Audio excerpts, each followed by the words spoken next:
Okay, so in the interest of time, we will start, and I hope that people will continue to join us. Welcome to our first ever NHCGNE Mentor Committee sponsored panel. We have a great set of panelists today, and we are going to allow themselves to introduce themselves. My name is Andrea Silner, and I am co-chair of the Mentor Committee with Justine Sefcik. So I will let our panelists take their time introducing themselves. And I'm just going to start in my corner. Laurie, do you want to start?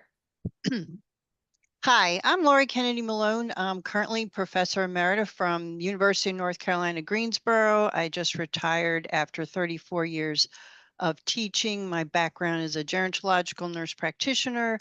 I taught an NP program for over 20 years, and at the end of my career taught the Gero courses for RN to BSN students. And I have my mentee, actually over 20 years. So now we've gone from mentor mentee to like best virtual friends is Evelyn Duffy. Evelyn, do you want to introduce yourself briefly? So I'm Dr. Evelyn Duffy, and I am a professor at Case Western Reserve University in the School of Nursing, and I also am in the chair, the Florence Seller Chair of Gerontological Nursing at Case. I've been at Case since 1989. I've been the lead faculty in, first used to be gerontological nurse practitioner program and adult nurse practitioner program, and now it's the adult gero nurse practitioner program. And I also practice where I am right now at University Hospitals, Otis Moss Clinic, and have patients all now within that whole adult gero spectrum, but I still primarily see older adults. And we also have Dr. Heather Young joining us from the West Coast with two of her mentees as well. Thank you so much. It's such an honor to be here with all of you. I'm Heather Young. I'm professor at the Betty Irene Moore School of Nursing at UC Davis. I was the founding dean there, and I'm now national director of the Betty Irene Moore Fellowship for Nurse Leaders and Innovators. I've been caring for older adults since I was 15 as a nursing assistant in lots of different roles, including GNP and administrative roles. Was at University of Washington on faculty, where I met my first mentee, first doctoral student ever, Anna Zusberg, and then went to Oregon Health Sciences, where I was a director of the OHSU HCGNE for a number of years before coming to UC Davis, where I met what I consider my grand doc, Orly Tonking, who is Anna's first mentee and then my first grand mentee. So I'm really thrilled that you're all here. I just wanted to also mention that I'm editor of Research in Gerontological Nursing, which has become the official journal for NHCGNE. And so in my editor capacity, I want to say, please send me your wonderful manuscripts, and I'd love to hear from you in that domain as well.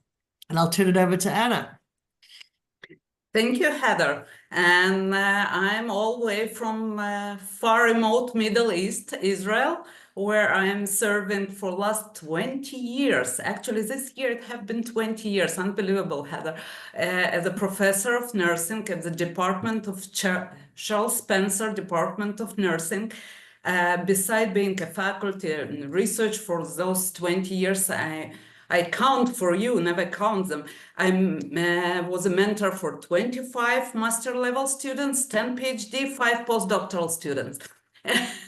And I'm also a gerontologist. I'm a head of Center of Research and Study of Aging, and conducting research in numerous areas related to gerontology. By my primary passion is about hospitalized older adults and finding the way to minimize negative consequences of hospitalization and promoting age-friendly healthcare system in Israel and Europe. And recently we also become an age-friendly university, the first one in the Middle East. And I'm also leading this initiative covering us with numerous research projects. Okay. And actually, it's kind of logical that Orly would be the next one of my first doctoral students. Thank you, Anna and Heather, and you all. It's a great pleasure to be here and the honor. My name is Orly Tonkich. I've recently actually about 2 semesters ago, transitioned to a lecturer or an assistant professor position at the same department with Anna at the Cheryl Spencer Department of Nursing at the University of Haifa in Israel. And so we transitioned from a mentorship relationship to a more collegial relationship. I think we will talk about it maybe more later, and build upon the shoulders of giants that have been mentoring me and the networks that they have been created.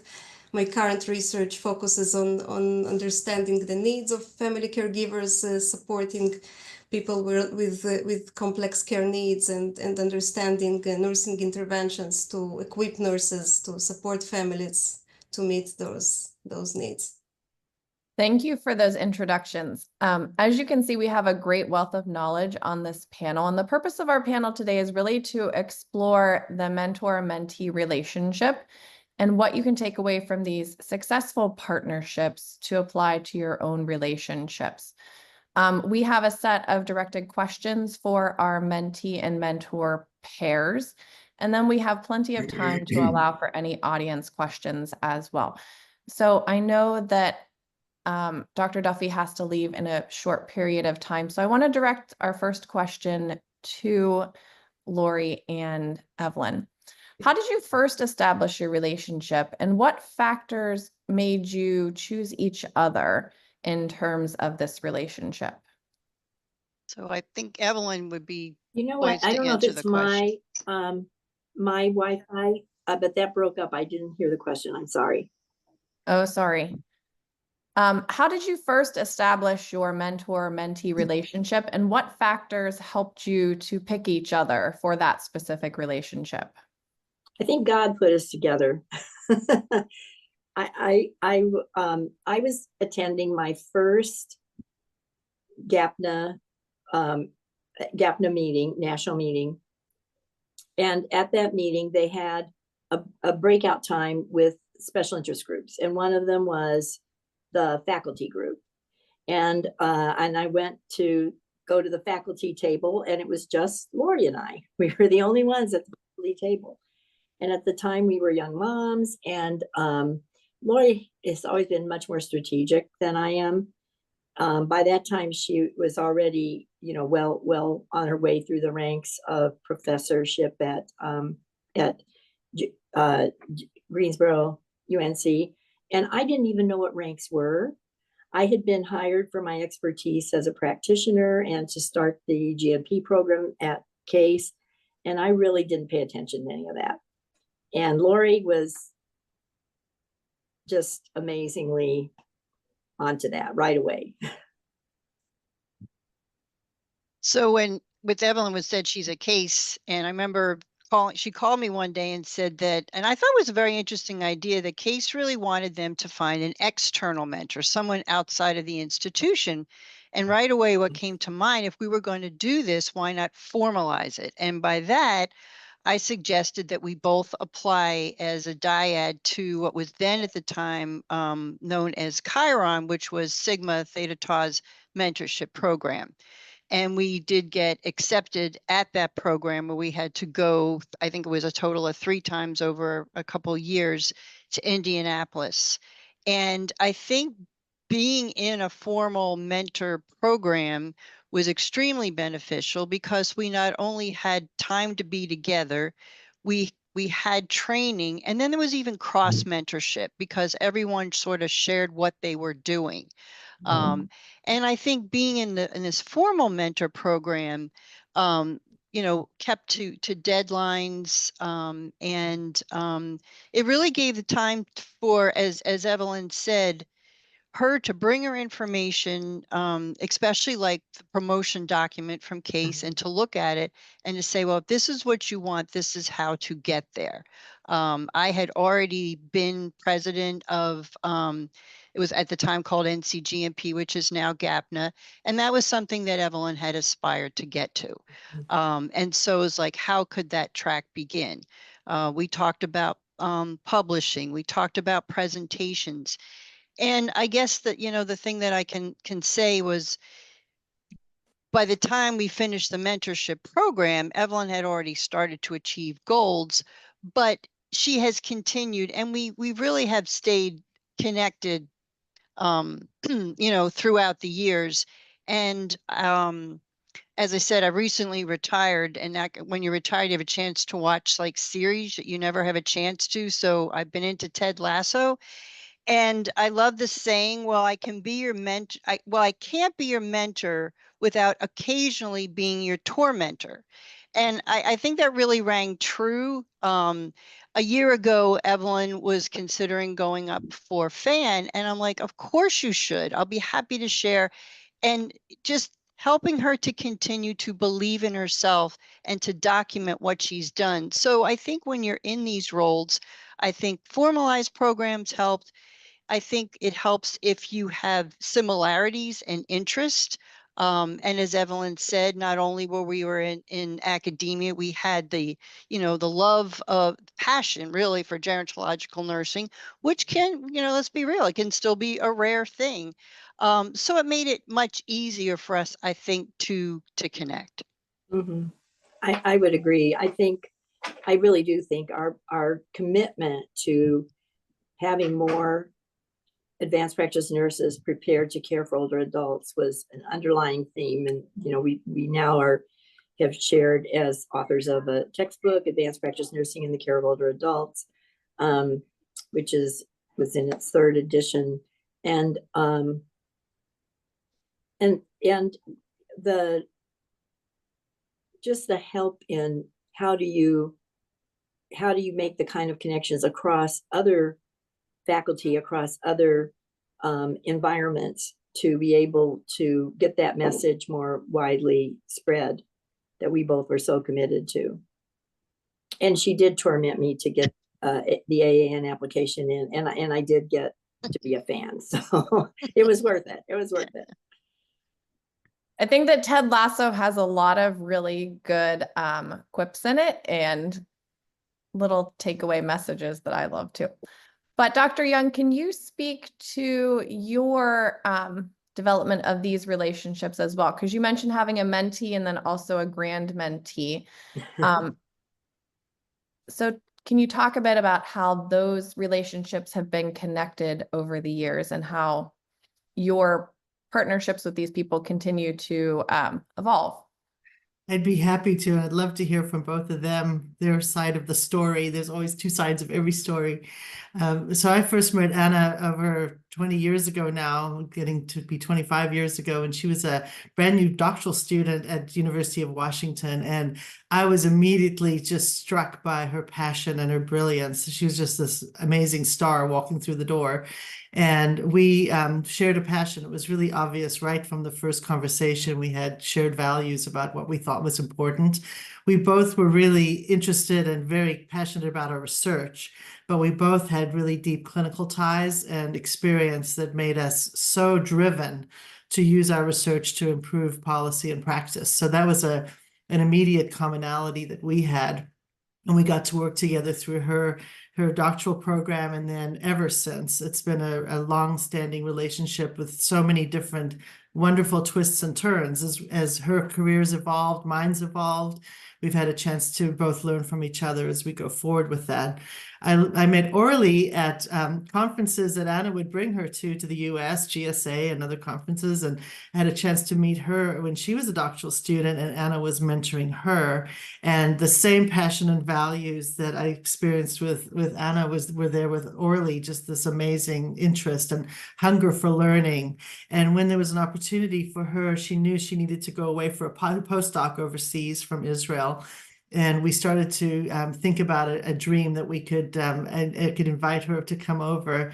And with Anna's support, she applied and she came over and spent 3 years with us at UC Davis as a postdoc. So that was a time to really deepen those relationships further. And I'd love to hear what they both think about how this came about. Anna, do you want to go first? Sure, but do you have a specific question so I will not get lost in translation? Would you like me to address one of the questions on the list or just go with the flow? Justine, are you Yeah, you're mute. Yeah, Sorry. Andrew's Sorry, I muted. muted myself in case I was making excess noise. I think that you can just go with the flow. I'd love to hear how you might have picked someone to be your mentor or your mentee. Oh, I think yeah. a lot of times we see these larger figures. So growing up in the world, I mean, I looked at some of these nursing leaders, such as Dr. Young, thinking that they were huge giants, right? And admiring them and looking up to their work. How do you even start to explore having a mentor-mentee relationship with someone that you have great admiration for or a desire to work with? So at that time, I was convinced it was like first year in United States, very poor English, a lot of ambition of doing really crazy research in the hospital system when I'm even not having a license, and not too many mentors in gerontology in UW, not at all, none in acute care. And actually, I was lucky. We had a matchmaker, yeah, Julie Katz, you remember? I was convinced at this point that I need to find somebody in my area of expertise, more than gerontology, but actually somebody who is doing this type of research. And Julie is the one who was sitting with me and telling, no, mentor could be in related field. It doesn't need to be perfectly matching your content of your research. You need to have a click together. You need to find the mutual language. You need to find the mutual aims. You need to see that you're capable of working together. And from knowing me for a year, not for a long time, and knowing quite well, Heather, she told me, you have a perfect match here. You need to talk to Heather Young. And as Heather told you, the moment that I entered the door, we looked at each other and fall in love. It was amazing. And really my experience, mentorship relationship, mentee-mentor relationship was so great. So I found myself continue being mentee for life. Actually, at the end of my PhD studies, Heather gave me a book that I still have it, but in my office, otherwise I would show you.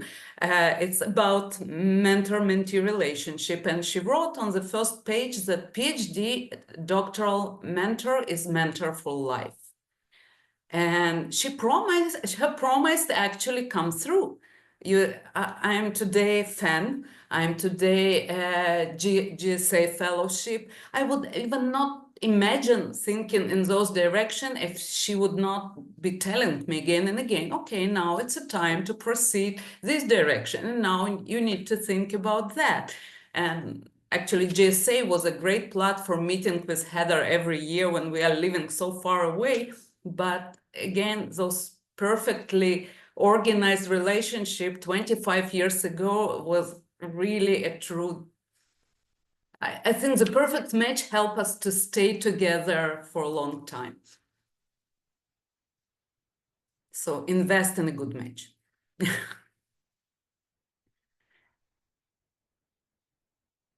I think perfect match is the story of my life as well. Thanks to thanks to both my mentors, and you know, we talked about dreams that came true, that come true, and mentorship for life. And I think it's in my case, it's I don't have an evidence yet, but I have a huge inspiration about it, and I think the way how our relationship evolved with both Anna and Heather, with a long term relationship before we became formal mentors, I think provided a huge foundation for the part of the formal mentorship period. I think I reflected about how I first met Anna, and I think it's even started before Anna. It started from Anna's colleague that I started to work with as a research assistant. And you know, there is some expression that says that if you know person's friends, you know the person. And I think it's exactly was the situation that how I started to work with Anna's colleague and get familiar better with the climate that is that evolves in the team, and the sensitivity, the supportiveness that are fundamental values in the team. And I think this foundation really helped to creating this already with Anna. It's already, I think, more than 15 years of relationship, and well, with Dr. Young, with Heather, it's it's also about maybe it's about 10 years from the moment that we first met. Thank you all. And I'm wondering if you can all expand. You told us some great stories about your relationships, and it particularly starting off as a new mentor, a new mentee. How has your understanding of mentorship evolved over time? Anybody could go. I'll start. I mean, I think it's a commitment. I think especially if you're asked or approached, that you're committed, that you know what, that you establish mutual goals, and that you believe in the potential for the person that you're working with, and you're familiar with what it is that they're hoping to achieve. I think that's kind of like the basis that you would have to have in a mentored relationship.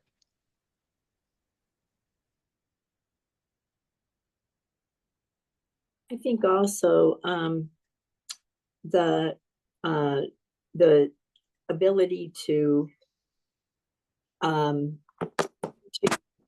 know, like Laurie sort of tread the path before me, but to see that it's possible. I am not a researcher. I'm a practitioner, and I'm a, I have done, my research has strictly been funded by, it hasn't been NINR funding.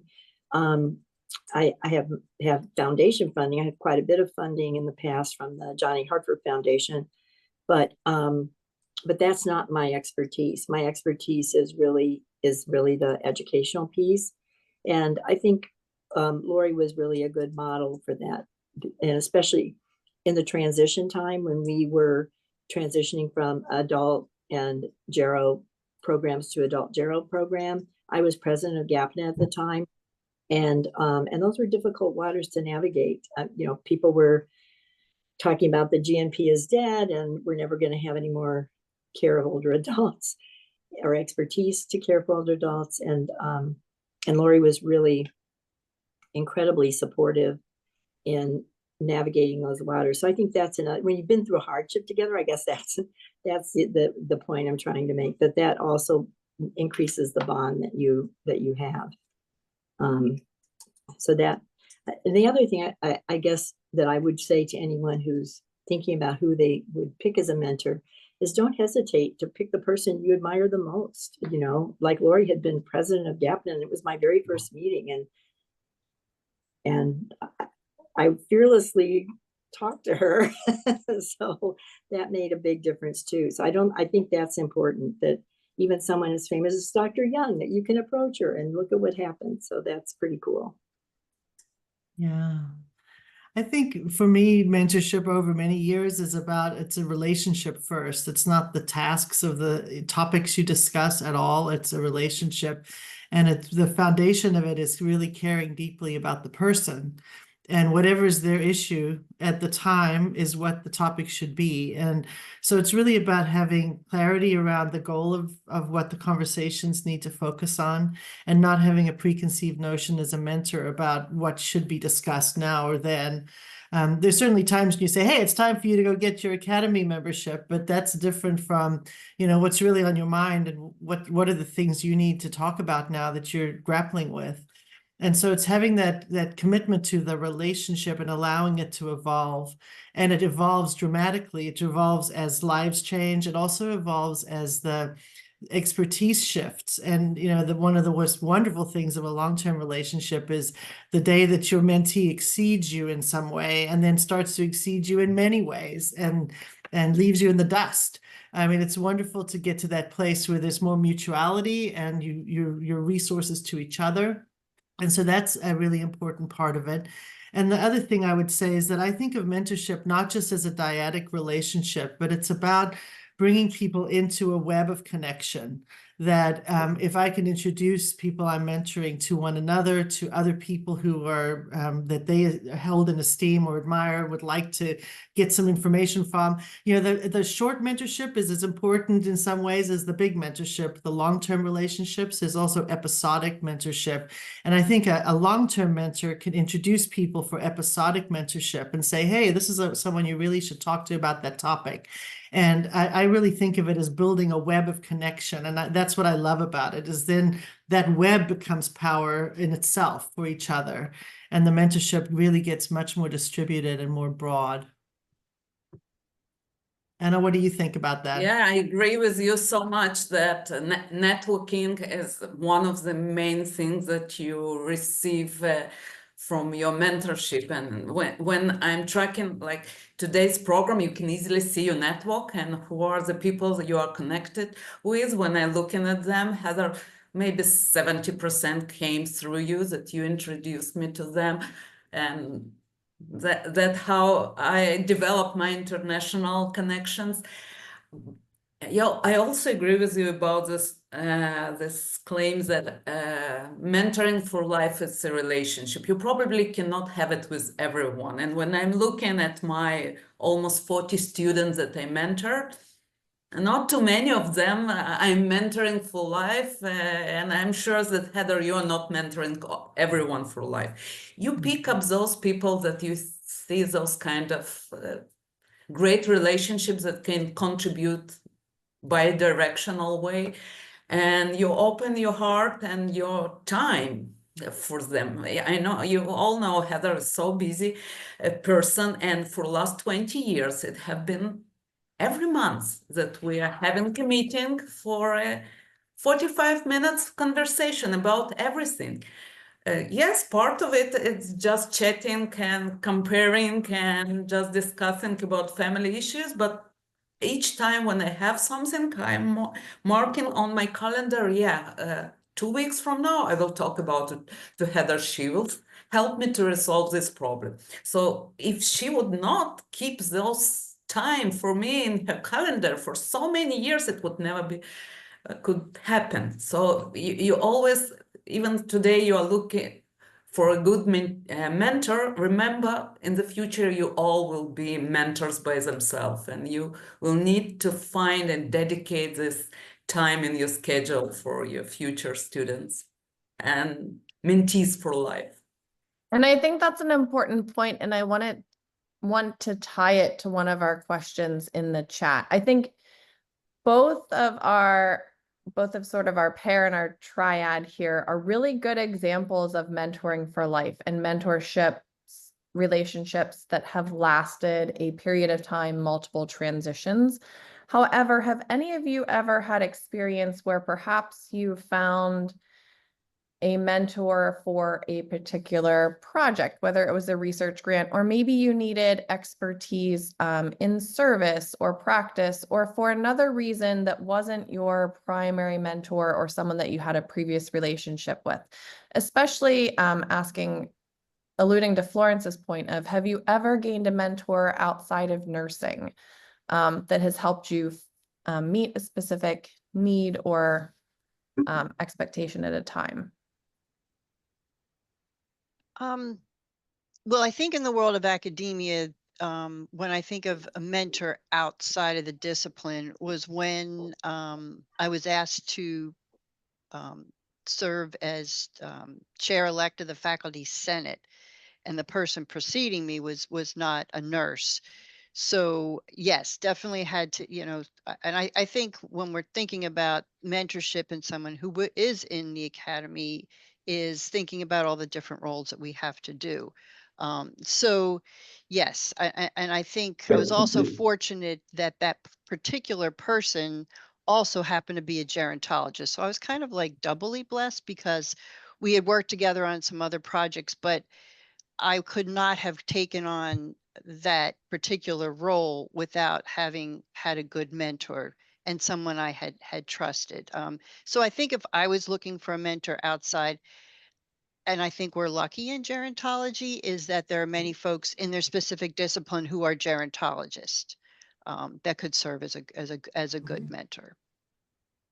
Yeah, I would agree with that. I think it's, in fact, I encourage in our fellowship program and help people find mentors outside of nursing, because I think, and they have a mentor in nursing as well, but I think that other perspective is really incredibly helpful. That we, I don't think it's useful for us to sometimes be sort of navel gazing within and trying to solve our problems with the set of tools we have within our own area. And sometimes the tools are broader if you can go outside of that. I think that's really important.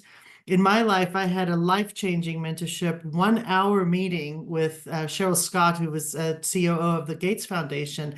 When I was at a critical juncture in my career, I was trying to decide whether I should stay in academia or stay in service and try to live both worlds. I was living both worlds.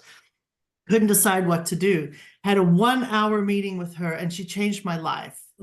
In the sense that she gave me direction to make my decision. She didn't tell me what to do, but she gave me tools to think about how to make a really critical decision. And it came about through my network. Someone said, you should talk to Cheryl. She's really brilliant about these things. And it was a true mentorship meeting, because she asked me she got a sense of who I was, my goals, my values, my dilemma, and gave me some tools, which is kind of what a mentor needs to do in those critical moments. And so I would not have had that mentorship in nursing, I don't think, because there were too many people who vested interest in what they thought I should do. And that's one of the blind spots we get as mentors. If we think we're recreating people in our own image, or we think that that's the path that should happen and that's how we mentor, that sometimes can really stymie the growth and the potential of people. And getting out of our discipline helps us to not get in that mindset of what it opens possibilities more broadly. You may still choose the traditional route, but you have more possibilities on the table. And actually, I would like to add to that Heather, you taught me not to be afraid to turn to people from different professions. I remember during my PhD, I discovered that my main concept is not from the nursing routine. You remember? And you sent me to talk to the occupational therapy department when none of the courses were open for nurses there. You told me, don't worry, we will find somebody that will agree to do with you independent study. And then how I found one of the professors there mentoring me for 2 semesters. And after then, you remember, we developed a very challenging tool, and I didn't know how to structure it. And we found some similar tools that developed very famous professor in sleep, Professor Monk. And you told me, contact him, ask him. And he agreed to talk to me on the phone. And he mentored me, like you say, for 1 hour, but he resolved for me in this 1 hour so many problems, and he was ready to review my work again and again for not being member of my committee and like maybe 5 years later he even wrote a cover of one of my papers because like I will not go there, but sometimes you really need to be brave to go to those big people and ask for their help and ask for their mentorship. My another mentor for a couple of hours was Professor Ken Kowinsky, one of the editor of JAMA. And again, it was not you, Heather, but my another mentor that told me, be brave, ask for help, and you will receive it. And that always happened for me, at least. So I believe it may happen for you me, as well. one of my outside mentors is Winifred Quinn, because my other area of focus is policy and moving forward advanced practice nursing policy at the national and state level. And Winifred has just been amazing in making connections with the right people to help me grow, and also to help us move things forward in Ohio and nationally. So that's a non-nurse that is somebody that I still remember when I was first introduced her, and I was like, how do I talk to this person? And she's just amazing. She's amazing. But I think that you made the point, Anna, about just not being afraid. I think that's critical. What's the worst thing that can happen? They can just look at you like, you're nobody, and then you move on. Mm-hmm. Thank you all. Since we know our audience is composed of doctoral students and assistant professors, if somebody is very new to mentoring, what advice would you give them? And I also want to tie into a question that from the audience member, if you're aware of any current formal mentoring programs. So I'll talk about the formal mentoring programs. Like I mentioned earlier, Sigma does have mentoring programs. I think they're now virtual, that the way that they're set up. In addition, those who are nurse practitioners, the American Association of Nurse Practitioners has a mentoring program. In fact, I helped co-set that up a number of years ago. I think within GAPNA, they have a leadership institute because some people need to be mentored in different areas, like if you're considering wanting to be on national boards. So those are three that I'm familiar with. I would say that no matter whatever you're trying to get, you have to start with some self-reflection. When you're the mentee, you have to ask yourself, what am I really looking for? What's going to help me at this point? And what are the things that I am looking for in a mentor? What kind of style, what kind of expertise?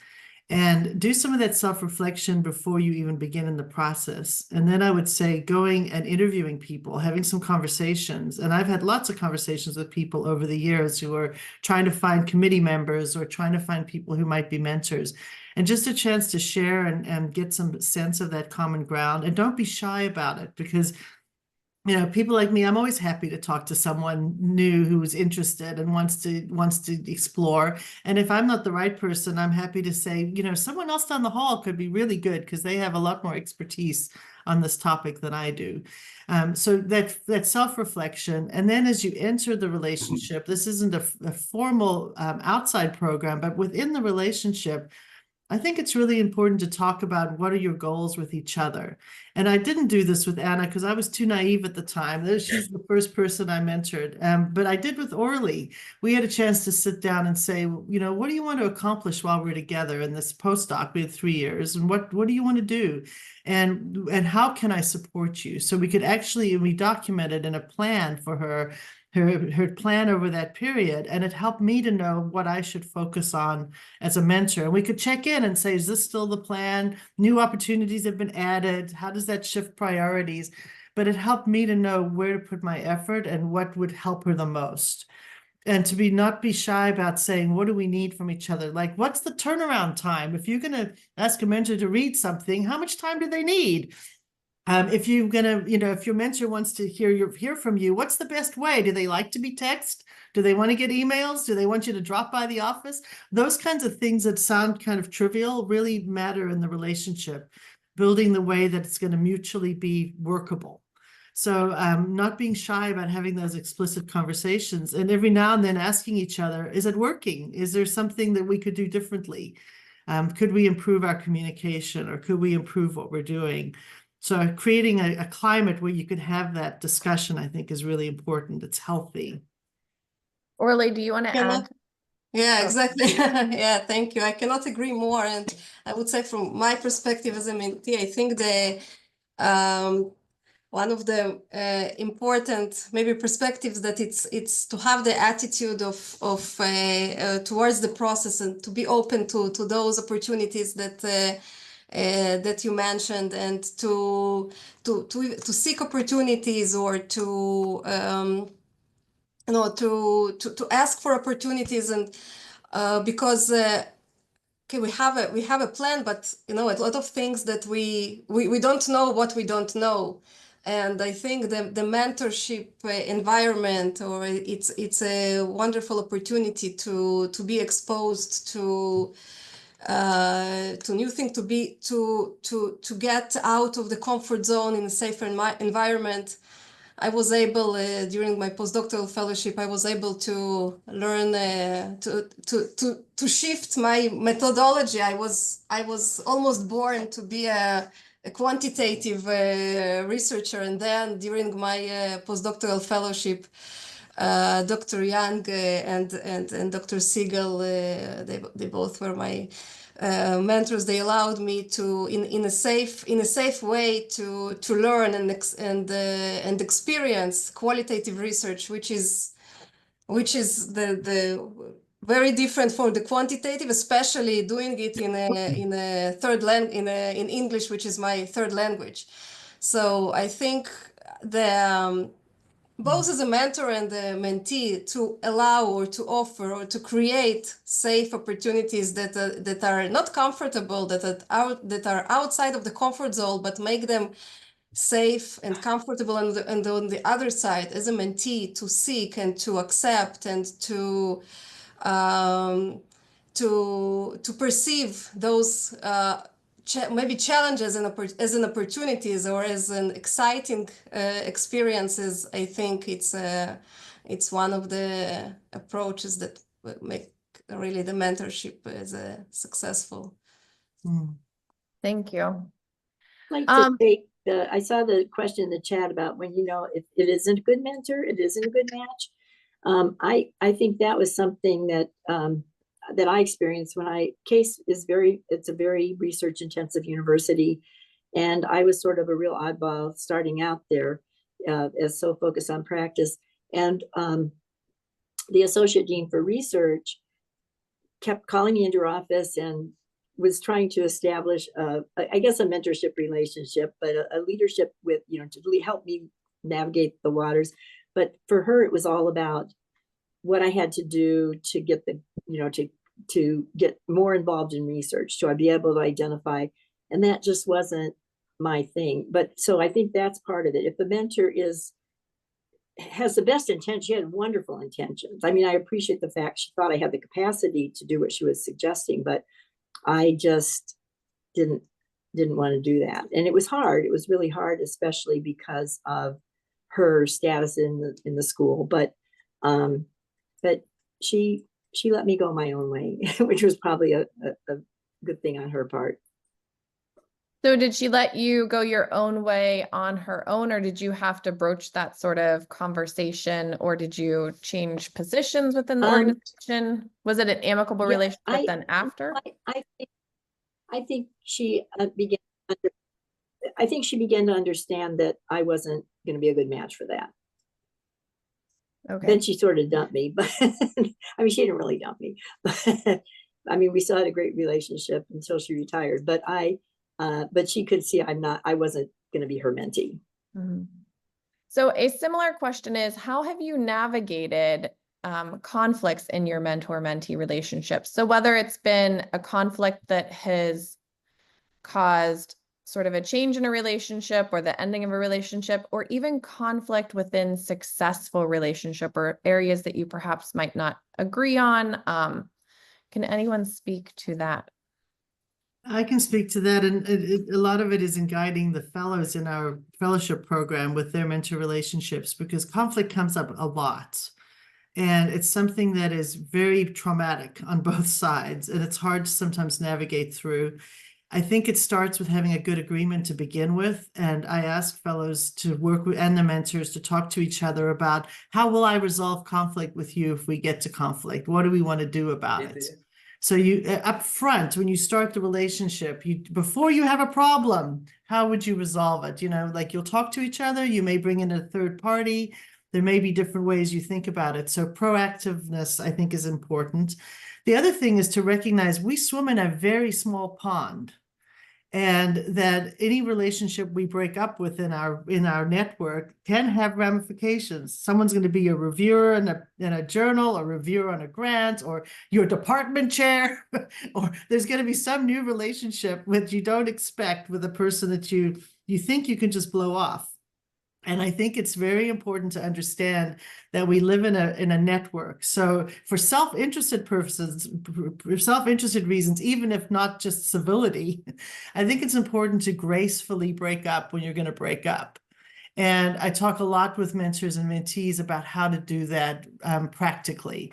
You know, there's always a thing about it's not about you, it's about me. My needs have changed. I need to go in a different direction. There's ways you can say things that don't get to the place where you're blaming and pointing fingers and pulling the relationship apart in a negative way. So constructively resolving differences of opinion, and also building in early on the idea that we will have differences of opinion. We're different people, we're passionate people, and we're going to have different ways of thinking about things, and that that's okay. But it, you know, sometimes it can get very touchy politically, and I think it's really important to get some advice when it gets to that place.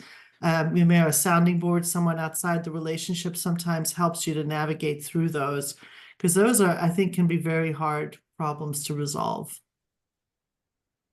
I have to admit, I think I've been extremely fortunate that in the people that I've mentored, my doctoral students have been outstanding. But one thing I'd say is like, you know, that yes, there's been a generational difference. Every paper that in all of my education, except my dissertation, was typed on a typewriter. And so when I would hear my doctoral students going, they're sitting at Panera or Starbucks working on I'm like, I couldn't even imagine doing that. First of all, like I want a huge table and lots of room and silence. And so it's sort of respecting how others work or the time of the day they work. But someone had written in the chat, which I like, that like a contract or even time and dates, because you do lead busy lives. And if you want to pencil time in, and then I guess the final thing, especially to the doctoral students, sometimes you have to work backwards. Like there's like at our university, there was the day, the final day that you had to turn in the dissertation. And it's like, all right, this is what you have to do. And I'll be absolutely honest, anyone who knows me would know, all right, then you buy a month's worth of underwear, you have, you know, food prepared, and just let people know. And honestly, they all pulled through. I'll admit I've had some stay here over the night, or like, I'm still up. Are you still up? Because it's midnight. We have to turn it in. But I wouldn't have been in that they were so fantastic. And then since they've graduated, again, they've gone way beyond even my expectations. So like I said, I've been spoiled, but I also learned that I had to step back in the way I did things and the way that folks do them now. And I think even coming off of COVID, right? I mean, we're 5 years post-pandemic, but we can have mentoring relationships via Zoom now, which I think is a newer concept. It wasn't quite as common. I mean, we have great examples here of two persons joining us from, I don't know, a third of the way around the world that have demonstrated successful relationships with people very far away from them. And so that's great. There is one oh, sorry, go ahead. Oh, no, that's okay. Yeah, I was going to go to one of those questions in the chat where somebody was asking, because we're hearing all about great mentoring relationships here, but can you identify any signs if there's a potential mentor that is not a good fit? So somebody has reached out, the person agrees to mentor them. Are there any signs that it's not a good fit? You know, I think that was what I was trying to answer. Oh, go ahead, Evelyn. And I think just trying to force you in a direction that you're not comfortable with. I always pay attention to interactions. When I leave an interaction, how do I feel? And it sounds simple, but you know, do you feel energized, excited, happy after you had that conversation? Or do you feel really in distress? And there's times when you want to inject discomfort in mentees because you want them to think differently or move them forward, and they're going to leave some meetings feeling like they're unsettled. But if I'm in a mentorship situation, hopefully you're aware that you're putting them in a place where they're going to be unsettled, and you acknowledge that before they leave the room and say, I know you need to think about this. When you come back, we'll talk about it more. But you know, if you consistently are meeting with someone and you feel defeated or not supported, that's not the right person for you. You do need in a mentorship the feeling that someone's on your side and someone's going to help you and advocate for you. And I think part of that is how you feel, but also are you heard? When you talk with them, do they reflect back what you're saying you need? Do they reflect back the priorities you're trying to convey to them or not? And if they're not, I mean, in some cases, there can be pretty prescriptive, and it may be a prescription that you just don't want to fill. And if that's what it is, that's probably not a good mentor relationship. And I think Dr. I would Johnson made also a really add to good. that you don't feel completely lost. It's good that sometimes ambiguity and being in these situations that you are figuring your way, it's always there. But again, if one meeting after another meeting, you are feeling that you are getting lost in the situation, it's another sign that something not working in the relationship. Because even when I left your room, Heather, knowing that I need to resolve this problem, that it's my decision, I need to weigh all the pros and cons, I knew what would be the direction, the right next stage that I need to go in order to meet my goals. Mm-hmm. Mm-hmm.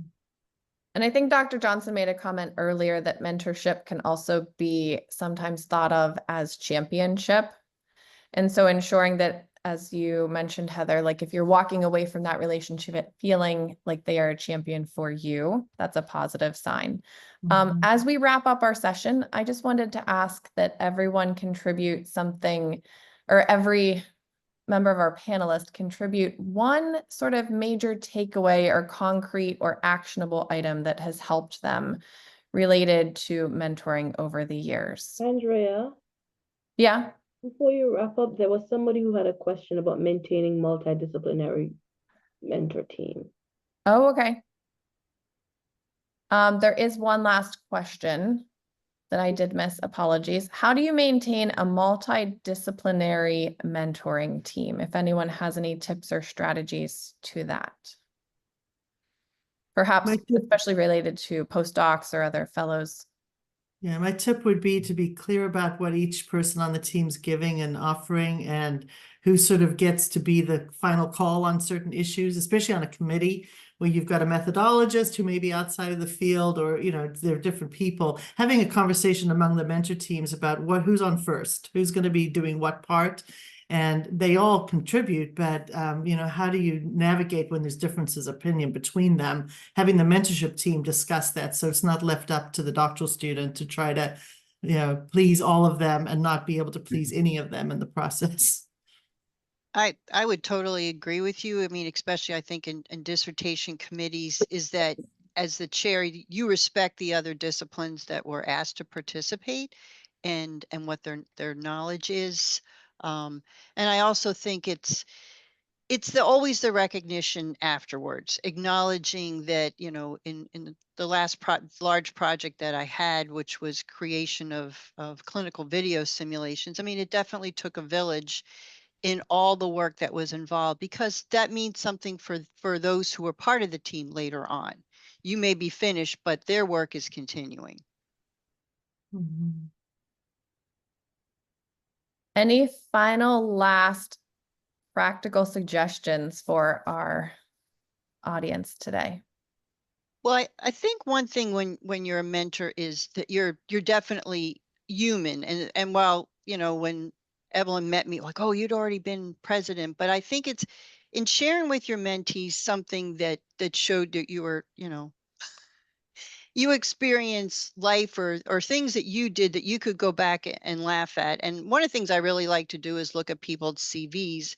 And, you know, I'll say, I just want, you know, if there's things that I'll making suggestions on. But what I say to them is, I never even realized on my CV for years, it didn't say where I worked. And the reason was the summer was being updated. I think the font was changed. I literally had just had my son via C-section, and I had one sister who was retyping it, and she didn't put it there. And it wasn't, I never even saw that it wasn't there until someone pointed it out. So that's like one of the first things I would say is I would tell them things that I did, you know, and suggest they didn't do it. Or like I used to be a queen of procrastination, and I don't recommend that. So I think it put some of them at ease, knowing that it was very much a human and he's superhuman.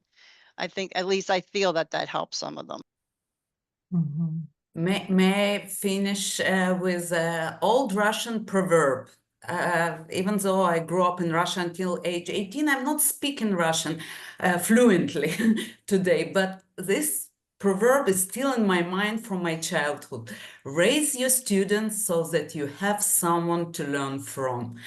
And that was exactly what happened with me in Orly. Like after mentoring her for a couple of years, she overpassed me so many times. And even when she was doctoral student, she came to my classes and gave lectures better than I could do on data management and different statistical analysis. She's like an expert in statistics and methodology.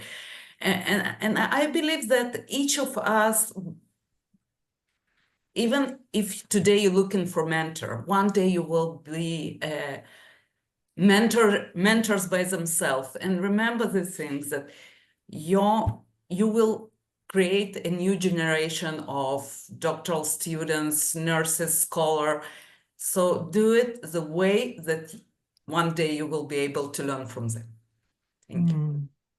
And I think that's a great ending to this wonderful panel. I would just like to thank all of you, so Drs. Kennedy, Malone, Young, Zeisberg, Tonkin, and Duffy for joining us this afternoon. I've learned a lot of practical but also motivational things related to mentoring and mentorship. So thank you to our panel and thank you to everyone who joined us this afternoon. I hope that you have a wonderful rest of your week. Thank you all. Thank you. Take care.